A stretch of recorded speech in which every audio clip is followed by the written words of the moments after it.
கும்பம் வந்து நிறைய எஃபர்ட் போடணும்.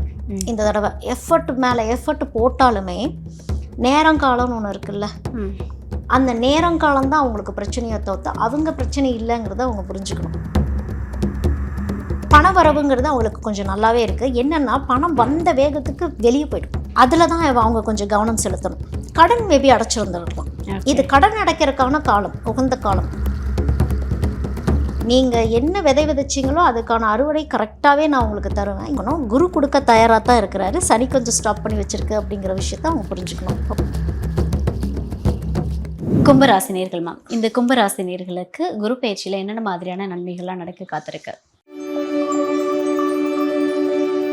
கும்பராசிக்கு வந்து ஆப்பர்ச்சுனிட்டிஸ் வருது. ஓகே, அந்த ஆப்பர்ச்சுனிட்டிஸை அவங்க எப்படி யூஸ் பண்ணிக்கிறாங்கன்னு ஒரு விஷயம் ஒன்று இருக்குது. என்னென்னா கொஞ்சம் வெயிட்டிங் பீரியட் அப்படிங்கிறது கொஞ்சம் அதிகமாகவே இருக்குது இந்த தடவை கும்பராசிக்கு. சில பேர் வெளிநாடு போகிறதுக்கெலாம் காத்துட்டு இருந்திருக்கலாம். ஏதோ ஒரு டாக்குமெண்ட் இஷ்யூஸோ அது ஏதாவது ஒரு இஷ்யூஸ்னாலேயோ இல்லை ஒரு சாதாரண ஒரு தடையாலேயோ கூட கொஞ்சம் தாமதமாகிற மாதிரி கூட அவங்களுக்கு சுச்சுவேஷன்ஸ் இருக்கலாம்.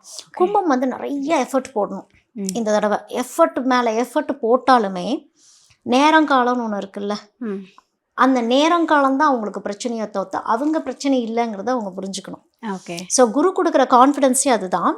நீங்கள் என்ன விதை விதைச்சிங்களோ அதுக்கான அறுவடை கரெக்டாகவே நான் உங்களுக்கு தருவேன். என்னென்னா நேரம் காலம் இன்னும் ஒத்து வரலை, நேரங்காலம் கொஞ்சம் தாமதமாகுது அப்படிங்கிற ஒரு விஷயந்தான். ஸோ அந்த தாமதத்துக்கு அந்த பேஷன்ஸோடு அவங்க கொஞ்சம் காத்திருக்கணும். குரு கொடுக்க தயாராக தான் இருக்கிறாரு. சனி கொஞ்சம் ஸ்டாப் பண்ணி வச்சுருக்கு அப்படிங்கிற விஷயத்த அவங்க புரிஞ்சுக்கணும். ஓகே, இந்த காலகட்டத்தில் ஏதாவது பிரச்சனைகளை அவங்க சந்திக்கக்கூடுமா?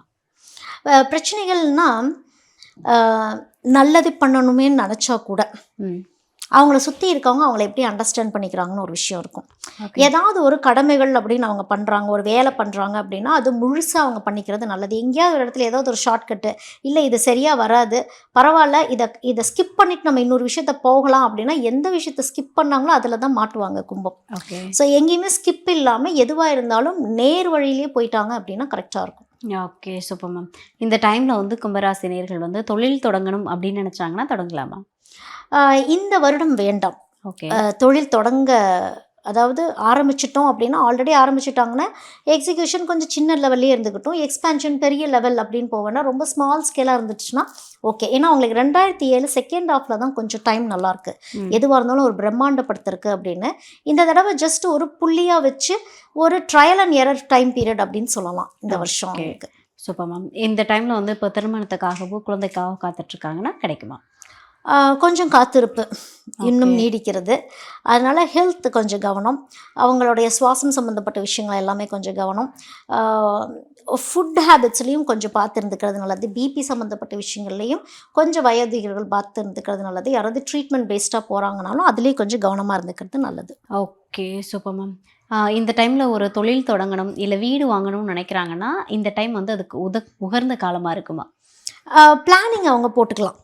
ஓகே, இப்போ கையில் வந்து இருக்கிறத தாண்டி விரலுக்கேற்ற வீக்காலத்தை தாண்டி அவங்க பெயரக்கூடாது அப்படிங்கிறது தான் நான் சொல்கிறது. ஏன்னா இப்போ வந்து என்ன தான் அவங்க முயற்சி பண்ணினாலும் சரி, அது ஆரம்பித்ததுக்கு அப்புறம் கூட ஏதோ ஒரு தடை தாமதம் அப்படிங்கிற மாதிரி அவங்கன்னா ஒரு சுச்சுவேஷன் வந்து அவங்களுக்கு இருக்கும். அதனால தான் வந்து கொஞ்சம், ஏன்னா இவங்க எல்லா எஃபர்ட்டும் கரெக்டாக தான் போடுறாங்க. இப்போ ஸ்டூடெண்ட்ஸே எடுத்துக்கிறோன்னு வச்சுக்கோங்களேன். இப்போ ஸ்டூடெண்ட்ஸே வந்து இப்போ எக்ஸாம்ஸ்லாம் இப்போ எழுதிட்டு இருக்காங்கன்னா அவங்க நல்லா தான் படிச்சுட்டு போயிருப்பாங்க. வரக்கூடிய கொஷின் பேப்பர் டஃப்பாக இருந்தால் அவங்க என்ன செய்வாங்க அப்படின்னு ஒன்று இருக்குல்ல. ஏன் நீ எல்லாமே படிச்சிருக்கக்கூடாதா அப்படின்னு கேட்க முடியாது. நம்ம கொஷின் பேப்பர் டஃப்னா அது கொஷின் பேப்பர் டஃப் தான், அதுக்கு இவங்க காரணம் கிடையாதுங்கிற மாதிரி தான் சிச்சுவேஷன் தான் அவங்கள அந்த மாதிரி பண்ணும். அப்படிங்கிறப்போ அந்த சிச்சுவேஷனை கொஞ்சம் அனுசரித்து போய்க்கிறது நல்லது. லைஃப் வந்து கொஞ்சம் கஷ்டப்பட்டு ஏறி போகிற மாதிரியான ஒரு வருடம் தான் வந்து இந்த வருடம். இப்போ வந்து வெளிநாடுகளுக்கு போகணும் அப்படின்னு நினைக்கிறாங்கன்னா இந்த காலகட்டம் சரியானதாக இருக்குமா? முயற்சி பண்ணலாம். அவங்க ஒரு தடவைக்கு 2 தடவை அட்டெம்ப்ட் பண்ணுற மாதிரி இருக்கும். ஓகே, பண வரவு எப்படி இருக்கும்? இப்போ கடன் இருந்ததுன்னா அதுலேருந்து வெளியில் வருவாங்களா? வாய்ப்பு இருக்குது. பண வரவுங்கிறது அவங்களுக்கு கொஞ்சம் நல்லாவே இருக்குது. என்னென்னா பணம் வந்த வேகத்துக்கு வெளியே போய்டும். அதில் தான் அவங்க கொஞ்சம் கவனம் செலுத்தணும். ஓகே, அதாவது பணம் வருது, வந்திருக்கும், கடன் மேபி அடைச்சிருந்துருக்கலாம். இது கடன் அடைக்கிறதுக்கான காலம், உகந்த காலம் கும்பத்துக்கு. Okay, super. ஓவராலாக கும்பராசினியர்கள் இந்த டைமில் இந்த விஷயத்தில் ரொம்ப கவனமாக இருங்கன்னா எந்த விஷயம் சொல்லுவீங்க? கும்பராசிக்காரங்கள் எதுலேயும் அவசரப்பற்ற வேண்டாம். ஓகே. நிதானம் ரொம்ப அவசியம். உங்களை சுற்றி எந்த விஷயங்கள் நடந்தாலும் அதுக்கு நீங்கள் காரணம் இல்லை, சூழல்களே காரணம் அப்படிங்கிறத வந்து ஒத்துக்கிட்டீங்க அப்படின்னாலே உங்கள் லைஃப் கொஞ்சம் நிம்மதியாக தான் போகும் அப்படிங்கிறது தான். இந்த டைம்ல வந்து கும்பராசினியர்கள் இந்த கோவிலுக்கு போயிட்டு வாங்க, எல்லாமே நடக்கும் அப்படின்னா எந்த கோவிலுக்கு போயிட்டு வரலாம்? இவங்க வந்து திருவண்ணாமலை போயிட்டு வர்றது உகந்தது. திருவண்ணாமலை போயிட்டு அங்கே இருக்கிற சிவனை வழிபாடு பண்ணிட்டு வருது, அங்கே இருக்கிற தட்சிணாமூர்த்தி அமைப்பை வழிபாடு பண்ணிட்டு வர்றாங்க அப்படின்னா லைஃப்பில் சில சேஞ்சஸ் அப்படிங்கிறது அவங்களுக்கு வரும். ஏன்னா சித்தர்களுடைய கனெக்டிவிட்டிங்கிறது இப்போ அவங்களுக்கு தேவைப்படுது. அப்படிங்கிறப்போ கிரிவலம் போயிட்டு வந்தாலே போதும், கோயிலுக்குள்ளே போகணும்னு கூட இல்லை, ஜஸ்ட் ஒரு கிரிவலம் கூட போயிட்டு வரலாம் அவங்க. Okay ma'am, super ma'am. So இந்த குரு பயிற்சி 2026 நம்மளுடைய மக்களுக்கு எப்படி இருக்க போகுது அப்படின்றத பற்றி பார்க்க போகிறோம். இந்த குரு பயிற்சி எப்போ வருது?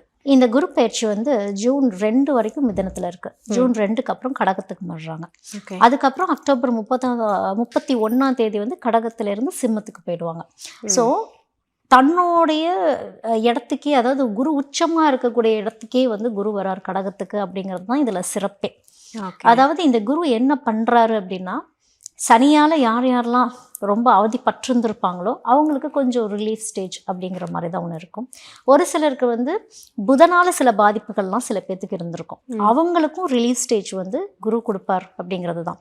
குரு அப்படின்னாலே வந்து திருமண தடைகள், அதாவது குழந்தை பிறக்கிறது, இந்த மாதிரி எல்லா விஷயங்களும், எல்லா சுபகாரியங்களையும் முடங்கி போயிருந்தாலோ தடைப்பட்டிருந்தாலோ திருப்பி இயக்க வைக்க போகிறது வந்து குரு அப்படிங்கிறது தான். ஓகே. இந்த குரு பார்வையால் எந்தெந்த ராசிகள் வந்து நல்லது நடக்க போகுது? எந்தெந்த ராசிக்கு? ஆக்சுவலாக சிம்மம் வந்து ரொம்ப அவதிப்பட்டாங்க சனியால். ஓகே. இப்போ கொஞ்சம் ஒரு ப்ரீதிங் ஸ்பேஸ் அப்படிங்கிறது அவங்களுக்கு வரும். அதாவது அவங்களுடைய ப்ரொஃபஷன் வைஸ் ஏதாவது ஃபோக்கஸ் பண்ணுறாங்க அப்படின்னா கொஞ்சம் நல்லாயிருக்கும். ஓகே. ஒரு ஆக்டிவ் ஆகிற மாதிரியான சுச்சுவேஷன்ஸுங்கிறது அவங்களுக்கு இருக்குது. சில பேர்த்துக்கு வந்து திருமணமே ஆயிருந்திருக்கும், இந்த சனியில் தான் திருமணமே ஆயிருந்திருக்கும். ஏதாவது ஒரு மிஸ் அண்டர்ஸ்டாண்டிங் போயிட்டுருக்கோம், இல்லைனா இன்னும் ஒரு புரிதலில் முயற்சி பண்ணிட்டு இருக்காங்கன்னா புரிதல்கள் இனிமேல் வர ஆரம்பிக்கும் அப்படிங்கிறது தான்.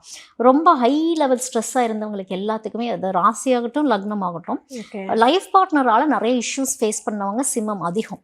ஸோ அதோட இஷ்யூஸ் ஆகட்டும், அந்த மனஸ்தாபங்கள் ஆகட்டும், எல்லாமே ஒரு கிளியரன்ஸ் லெவலுக்கு வந்து என்னதான் அந்யோன்யமாக இருந்தாலும் அட்லீஸ்ட் சில பேர் லாங் டிஸ்டன்ஸ்லையாவது இருந்திருப்பாங்கன்னு வச்சுக்கோங்களேன், அவங்களுக்குலாம் ஒரு கிளியரன்ஸ் கொடுக்குறது. அதே மாதிரி ஸ்டூடெண்ட்ஸ்க்கும் அப்படி தான். ஸ்டூடெண்ட்ஸும் நிறைய ஒரு ஸ்ட்ரெஸ்ஸில் இருந்திருப்பாங்க, நிறைய எஃபர்ட் போட்டிருந்துருப்பாங்க, ஆனால் எங்கேயும் ஒரு விஷயத்தை மிஸ் பண்ணியிருக்கோன்ட்டு ஒரு மாதிரி ஃபீல் பண்ணிகிட்டே இருந்த மாதிரியான ஒரு சுச்சுவேஷன்ஸ் இருந்திருக்கும். ஹெல்த்தில் சில இஷ்யூஸ் கொடுத்துருந்துருக்கோம், அவங்களுக்குலாம் ஒரு ரிலீஃப் அப்படிங்கிறது தான் அது.